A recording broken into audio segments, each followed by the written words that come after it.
Good afternoon and welcome to the Daily Journal's Capitol View webcast. I'm your host, Chris Kiefer, managing editor for multimedia here at the Daily Journal. And as always, we are joined by Daily Journal Capitol Bureau Chief Bobby Harrison.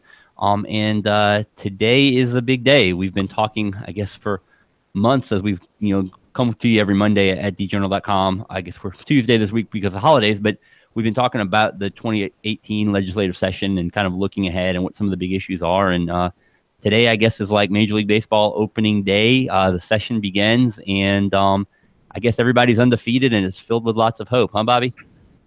That's right, Chris. Only, I guess the big difference is on opening day in Major League Baseball, there action does take place. On the opening day in the legislature, they've convened at noon as the Constitution mandates, and they were in session for about 15, 20 minutes and didn't do anything. And they're out now and gone about their business, whatever that might be. I mean, I suspect it's going to, get off to kind of a slow start first couple of weeks. I think the governor's State of the State speech, I'm not sure about this for sure, but I think it may be scheduled for next week. Mm-hmm. And then after that, I think you'll probably see bills being assigned to committees and issues being taken up. And so, Chris, it's funny. Some people, excited about this session, the start of a new legislative session. But, for other people, it's kind of a fear. I mean, I was thinking, I looked this up online today because I knew the quote, but it was a guy, editor, writer, or lawyer of some repute in the 1800s wrote, his name was Gideon John Tucker, wrote, "No man's life, liberty, or property are safe while the legislature is in session." So look at it. Here we are. And that's when I wanted to start with that, Bobby. You kind of touched on it, but kind of what can we expect? You mentioned today, they're already done for the day, but what about in the next week or so? I guess maybe does it really get going after the State of the State, and will anything kind of happen this week? No, I mean, I'd be surprised if much happens this week, Chris. I mean, generally speaking, you're going to have, it's kind of a process. Well, it's not kind of a process. It is a process. The bills are introduced, and the speaker or the presiding officer, the speaker in the House or the lieutenant governor of the Senate will assign those bills to committee. And normally the bills just go through a process, and, they have all the bills that come out of committee that, survive. And then those bills will go to the floor, and then there'll be a week or two where bills just are taken up on the floor. And so we're just kind of getting started right now. But the bills are still being drafted, if you will, and then the speaker and the lieutenant governor will assign those bills to committee, and then the action will begin. Normally, what happens a lot of time is the presiding officers might pick out one or two bills that they feel are priorities and go ahead and try to address those issues early in the session, kind of as a statement thing. They might take up a bill, instead of having, there might be one or two bills that they take up outside of the normal process and take those up quicker and get those to try to get those to the process quicker. But right now, we're not sure what those would be. There's some talk that they're going to try early on to deal with rewriting of the education, the funding formula for the right mechanism to provide money to local school, state funds to local school districts, whether they are successful in getting that started early and in the process early. I mean, I think that's remains to be seen. I mean, there's a lot of controversy about that, so we'll just see what happens in the coming days. Yeah, and I know I was going to ask you about that because I know your preview story today had mentioned that that's something that that at least some have said could happen quickly. Bobby, I guess another issue for the early days that's unique about this session among sessions that aren't in the first year of a new term is that there are 6 new legislators that I guess have either were they sworn in today or when does that happen? Well, they were sworn in. Yeah. Well, one of them was sworn in today, but generally speaking, they were sworn in in November and December during kind of they were public ceremonies, but in the House and Senate chambers. But they're, for the most part, it was just family and friends who were there for the swearing in. It's just small groups of people. So, yeah, well, I guess what I was going to say, what's unique about that is I guess one of the things that has to happen soon is that'll change up some committee assignments. And specifically, I know there's a couple of chairmanships open, the biggest being the House Education. And is it the Senate Judiciary? Kind of where do you see the action starting to happen on those new committees? Well, I mean, I expect those, the speaker gone in the House will, name a new education committee chair. And he said today that he hopes to do that by Friday, by the end of the week. And he said that don't hold him to that, but that was his goal. Mm-hmm. And the lieutenant governor Tate Reeves had to act about as quick in the Senate, because we talked about referring bills to committees, and those committees can't take up those bills if they don't have committee chairs. So yeah, I think that's one of the things that will happen early in the session. And there's especially with the potential, as we mentioned, the effort to rewrite the Mississippi Adequate Education Program, which is the mechanism that provides state funds to local school districts. With the effort to rewrite that, I think there'll be a lot of interest. The Education Committee chair is, so that'll be something that'll be watched by a lot of different groups early this session. Bobby, I guess now stepping back to just kind of look at a preview of the session, what to look at. You've had a lot of preview stories that have run in the Journal over the last couple of weeks, I guess. I'll just kind of let you walk us through kind of what do you see as being some of the key issues and the hottest issues of debate for the upcoming session. Well, definitely the rewrite of MEAP, the Mississippi Adequate Education Program, will be efforts to do that would be a key issue. The other big issue, and is the transportation. There's most people there's almost a consensus that there needs to be additional money pumped into transportation to deal with a deteriorating road and bridge system throughout the state, and there'll be efforts to try to address that. Ironically, Chris, both those were big issues in the 2017 session that were not addressed, and so they're just kind of carryover issues from 2017. The Speaker Gunn and Lieutenant Reeves first started the effort to rewrite MEAP during the 2017 session and couldn't reach that consensus, so they just kind of punted and said they're going to try again in 2018. At one time they talked about trying to do it in a special session sometimes during the calendar year 2017, but that never came to fruition. So we'll see what happens in the 2018 session. There's the obvious place to get money to deal with switching to transportation. The obvious place to get money is by increasing the state's gasoline tax. We have one of the lowest taxes in the nation, 18.4 cents per gallon.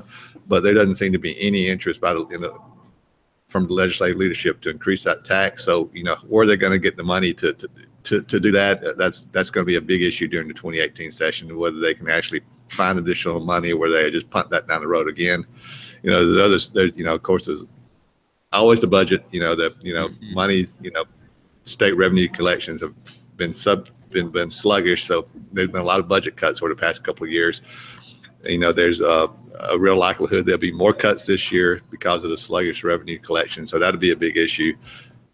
And another huge issue that is going to be tougher to report about and have a lot of complexities about it is, Medicaid. Mm-hmm.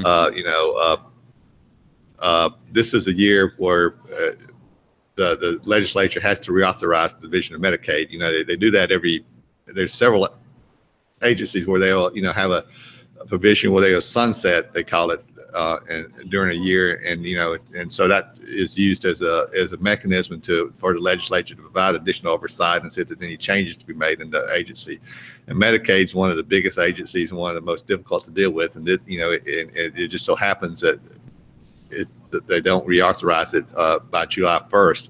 It ceases to exist. Now, nobody thinks that's going to happen, but but during the 2018 session, there's going to be a lot of issues dealing with Medicaid, from whether to expand managed care, which is controversial, where you have insurance companies, if you will, sort of overseeing the health care for Medicaid recipients. They're talking about making other changes, whether it's work requirements for some of the Medicaid recipients, or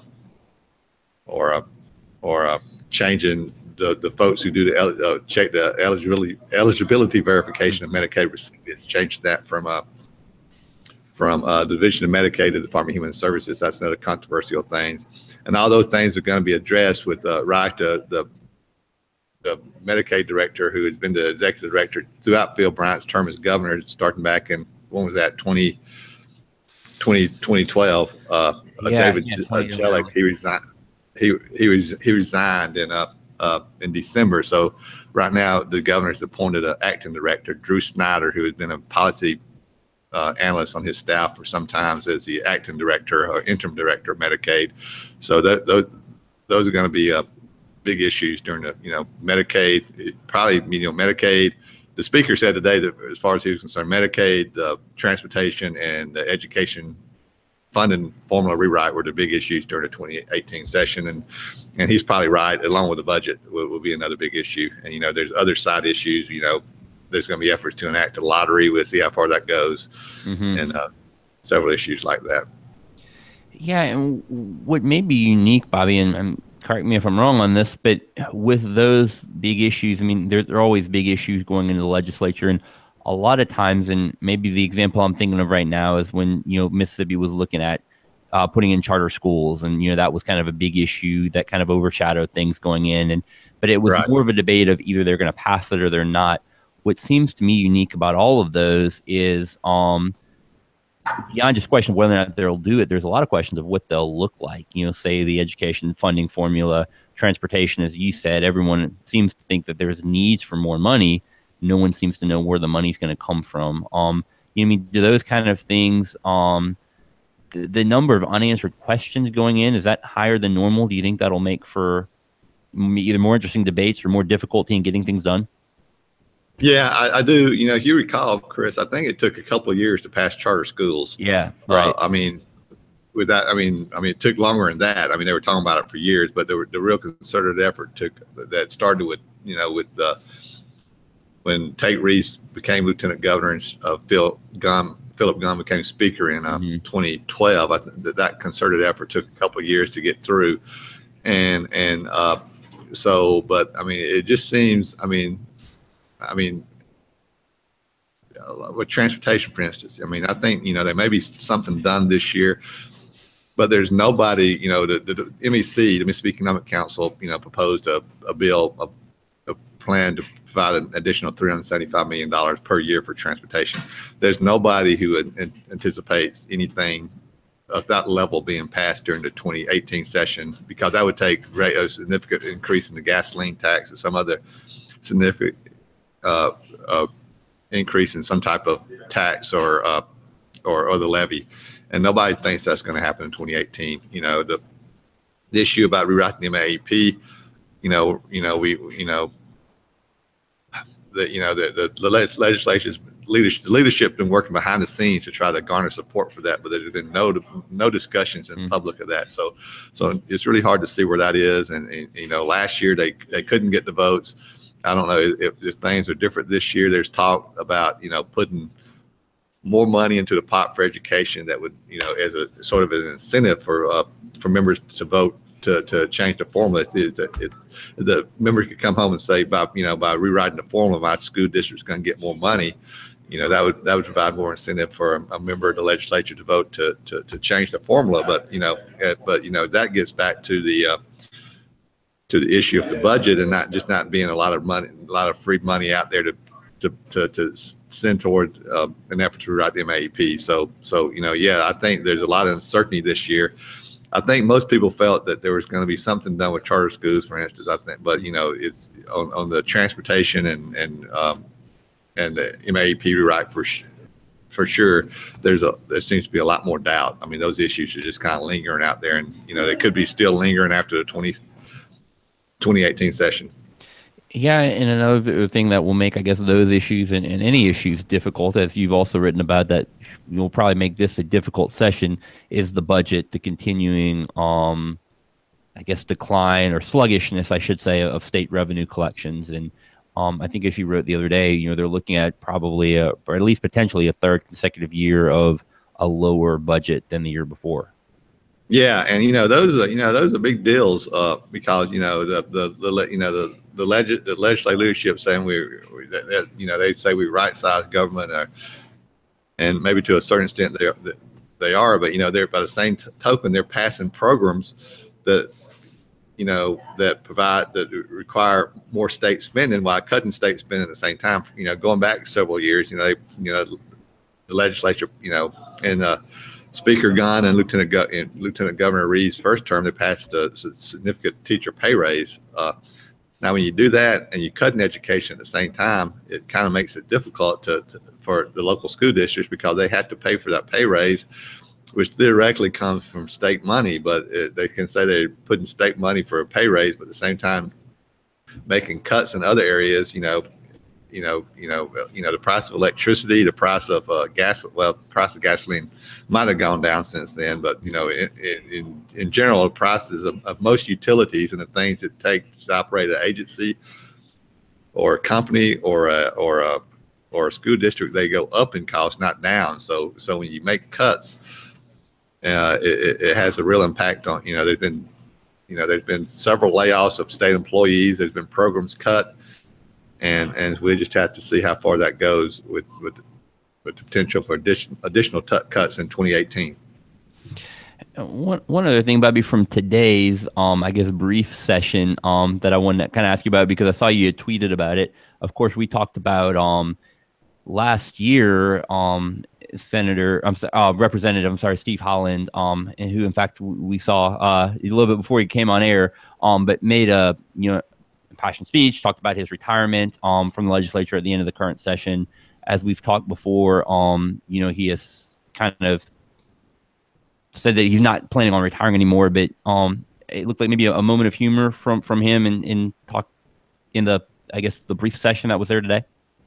Well, I don't know if it was humor, Chris, but he did. That was what little bit of action that occurred was Steve Holland taking the point of personal privilege, which allows a member to go to the well of the chamber to deal with personal issues that they feel might affect their ability to serve in the legislature,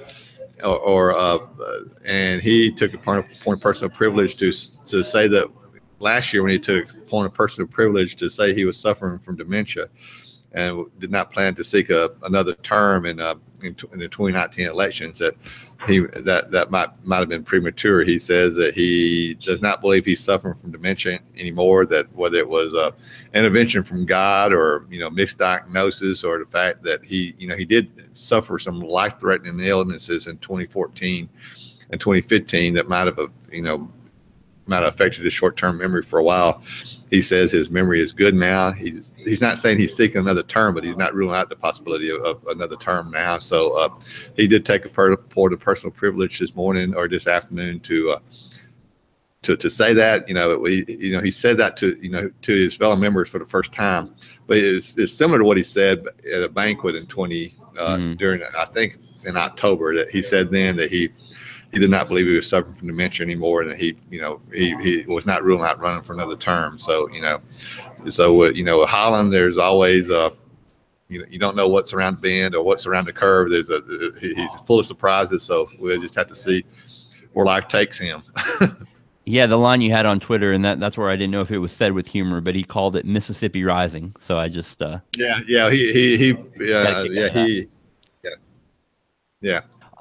I guess moving on from the legislature, Bobby, something else that we kind of wanted to be sure to talk through, while we were together today, something, we both lost a colleague here at the Daily Journal, or I guess a former colleague, longtime editorial opinion page editor, Joe Rutherford, passed away the day after Christmas. Since we've last had this webcast, I know, someone who meant a lot to both of us. I know you would deal with him a lot between your column and just kind of talking through issues at the legislature, besides obviously knowing him from when you were at the Tupelo office. But just kind of wanted to, I know you've written a column about him that'll be in the paper soon. And like I said, I had a preview of that, and it was really moving column. And I know we're all kind of just dealing with, missing Joe, but just talk a little bit about kind of some of your recollections of him and just kind of what made him such a special person to work with. Yeah, well, Joe was just he was just such a good man. He was smart, and he had such a keen interest in things. He would have and you know this as well as anybody, Chris, he would have a keen interest in your personal life. And, he really cared about you as a person, and he was just, he enjoyed talking about just a vast array of topics. He wanted to know more about, whether it was politics or religion or sports. He was willing to talk about it. And I had the privilege for, before I moved to Jackson, to cover state government for the Daily Journal, I did that in '95. But before then, I was in Tupelo for a long time, and I suffered some good times and bad times in Tupelo, and Joe was always there as a good friend. And then when I came down here, I think I probably talked to him more than anybody at the Journal. I talked to him every day. He'd call to ask me what was going on, but we ended up talking about, life at First Presbyterian Church, right. or his visit or his trip with the Thomases, Glenn and Mary Thomas to out west on a trip, or with other friends. He was just always a pleasure to talk to, and we'll all miss him a lot.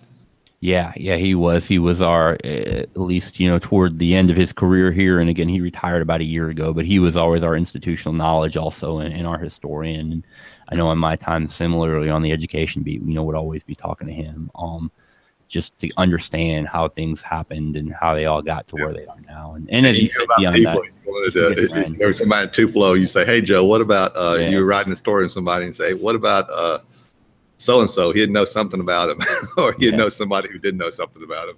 It was his knowledge was so valuable, and also, as you said, just a good friend that you always just knew was there for you. So we'll miss him, and we just didn't want to get away without taking a moment to remember Joe and the impact he's had. So anyway, that'll do it for another episode of Capitol View.